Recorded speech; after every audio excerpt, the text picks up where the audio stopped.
Magandang umaga po guys. Tayo po ngayon ay magtatanim uli ng kasaba o balinghoy, kangus.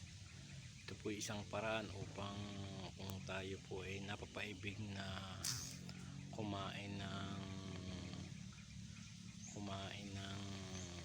sariling tanim na alam natin na walang chemical na inilagay, ang gawin po natin ay tayo po ay magtanim ng sarili nating pananim, kagaya po nitong kangus o kasaba.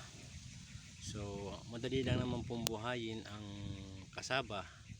Una po, huhukay ka lang po, tapos ibabaon lang po natin. After 1 year siguradong meron po tayong aanihin. 8 months pwede na rin pong kuhanin, depende po sa lupa na pinagtamnan, kasi marami pong lupa na madali ang pagbunga ng kamuting kahoy. So ang gagawin nyo lang, kukuha lang kayo ng tubo o yung tumubong puno ng kasaba, tapos inyo pong titiladin kagaya po nito, mga 1 dangkal at kalahati, at ibabaon po natin ito sa ating hinukay na lupa.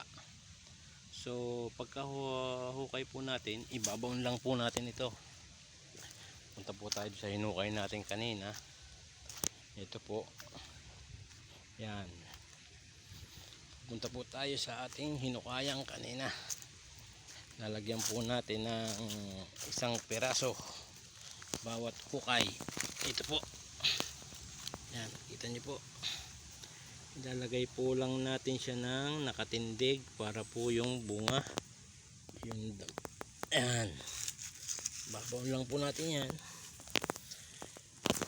babaon po natin yan, yan po, ibabaon lang natin, tatakluban, ibabaon lang natin,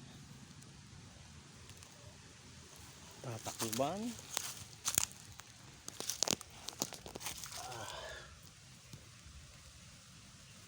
siguraduhin pong hindi baliktad, kasi po hindi po mamumunga pagka po baliktad ang ating pagtatanim ng balinghoy.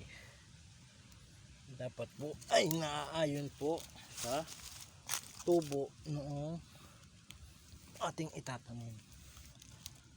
So ganun lang ho kasimple. I-chicken ho natin kung pabalintong o paano po ba. Yan, para po pagdating ng araw gusto nating gawa ng suman, maglabo ng kamote, bubunot na lang po tayo. Yan,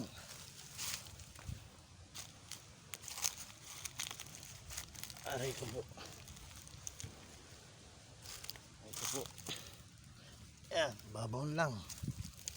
Yan po, ay baliktad, oops, tatakluban.